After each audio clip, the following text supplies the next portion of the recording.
ታሪክን ስናስብ ብዙ ጊዜ እንዳለ የተለላፈ ያልተነካካ እውነት ይመስለናል አይደል? ግን እስቲ እናስበው። እውነት ታሪክ ሁሌም እንደ ወረደ ነው የሚተላለፈው? ወይስ አንዳንዴ አሸናፊዎች ለራሳቸው እንዲመች አድርገው የሚጽፉት ኃይለኛ የፖለቲካ መሳሪያ ሊሆን ይችላል? ይህ ጥያቄ በተለይ የጥንቷን ኢትዮጵያ ታሪክ ስንመለከት በጣም ወሳኝ ሆኖ እናገኘዋለን። እና ዋናው ጥያቄ ይሄ ነው። አንድ ግዙፍ ሥልጣኔ ሲወድቅ ታሪኩን፣ ባህሉን፣ ክብሩን፣ በቃ ሁሉ ነገሩን የሚወርሰው ማን ነው?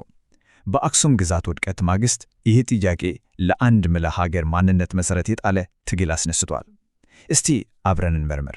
እሺ፣ በመጀመሪያው ክፍላችን የምናየው ያልተቋረጠ ሰንሰለት የሚለውን ሐሳብ ነው። እንግዲህ በሰፊው የሚታወቀውና የሚነገረው ታሪክ በጣም ቀላል ነው። ከአክሱም ግዛት የቀጠለ ያልተቋረጠ የውርስ ሰንሰለት እንዳለ አድርገው ነው የሚያስቀምጠው። ታውቃላችሁ፣ ውስብስብ የሆኑ እውነቶችን በማጽዳት በጣም ቀላልና ቀጥተኛ በሆነ መስመር ታሪኩን ያስቀምጠዋል። እና ይሄ የተለመደው ትርክት ምንድን ነው የሚለው ይህ ታላቅ ጥንታዊ ሥልጣኔ የአክሱም ውርስ ማለት ነው በአንድ የተወሰነ ቡድን ብቻ በቀጥታ እንደተወረሰ ነው።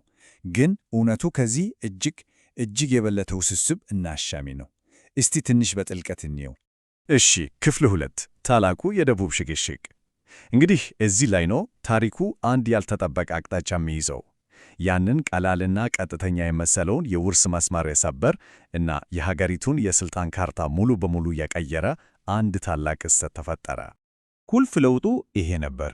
የፖለቲካውም ሆነ የሃይማኖቱ የሥልጣን ማዕከል ከታወቀው የአክሱም ልብ ከሰሜን ተነስቶ ወደ ደቡብ ተዛወረ። ይሄ የሥልጣን ሽግሽግ በቃ ሁሉንም ነገር የቀየረ ክስተት ነበር። በዚህም ምክንያት ሁለት የተለያዩ ማዕከላት ተፈጠሩ ማለት ነው። በአንድ በኩል የጥንቱ የአክሱም መሠረት የነበረው ሰሜናዊ ክፍል፣ በሌላ በኩል ደግሞ አዲስ የባህል ውህደቶች የታዩበትና የአማራ የሥልጣን መሠረት የሆነው ደቡብ። እና ይሄ ምን ያሳየናል? ውርሱ ዝም ብሎ በቀጥታ እንዳልቀጠለ፣ ነገር ግን አዲስ መልክና አዲስ ትርጉም እንደያዘ ነው። ወደ ሦስተኛው ክፍል ስንመጣ ደግሞ የታሪክ ዳግም ቅረጻ የሚለውን እናያለን። ይህ የሥልጣን ሽግሽግ ዋናውን ክርክር ይፈጥራል።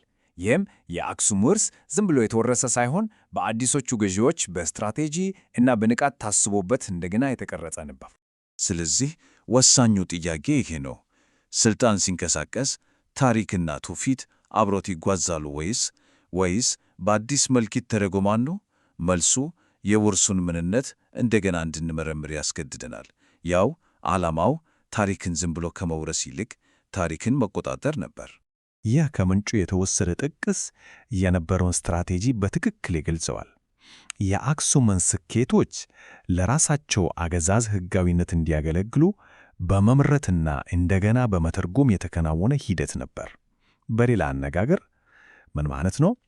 ታሪክን ለወቅታዊ የፖለቲካ ዓላማ ማዋል ነበር። ስለዚህ ይህ ውስብስብ ስትራቴጂ በሦስት ግልጽ ደረጃዎች ሊታይ ይችላል። 1. እኛ የአክሱም ወራሾች ነን ብሎ በይፋ ማወጅ። 2. የሃይማኖት ማዕከላትን ወደ አዲሱ የሥልጣን ቦታቸው በማዛወር መንፈሳዊ ሥልጣኑን መቆጣጠር እና 3. በመጨረሻም ይህንን አዲስ ትርክት በጽሑፍ በማሰር ለትውልድ የሚተላለፍ ይፋዊ ታሪክ ማድረግ። እሺ፣ ክፍል 4 የአንድ ሥርወ መንግሥት አፈ ታሪክ። እንግዲህ ይህንን ታላቅ ስትራቴጂ ለማስፈጸም የተጠቀሙበት ዋነኛ መሳሪያ አንድ መጽሐፍ ነበር፣ ክብረ ነገሥት። ይህ መጽሐፍ ለአዲሱ ሥርወ መንግሥት መለኮታዊ መሠረት የጣለለት ሰነድ ነው ማለት እንችላለን።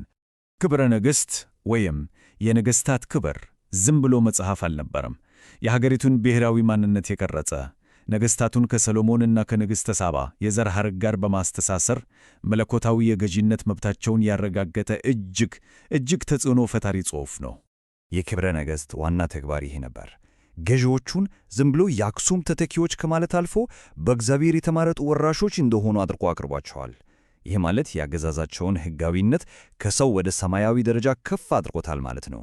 የዚህ እንደገና የተጻፈ ታሪክ ውጤቱ እጅግ በጣም ሰፊ ነበር።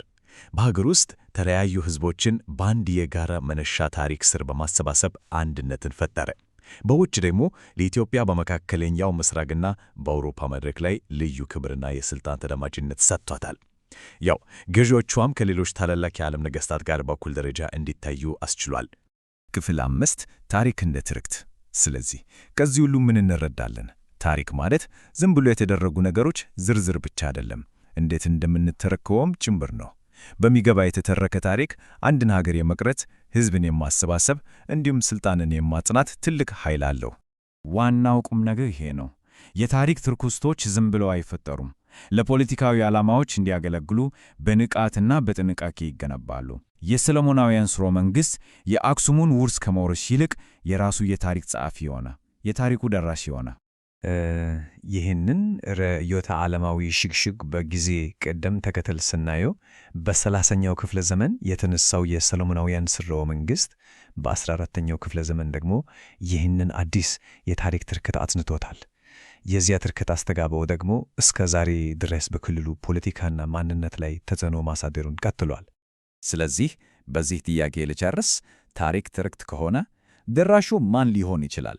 ያለፈውን ጊዜ የመተርክ መብትና ኃይልስ የማን ነው? ይሄ ጥያቄ ስለ ማንኛውም ሀገር ታሪክ አፈጣጠር በጥልቀት እንድናስብ የሚጋብዝ ነው።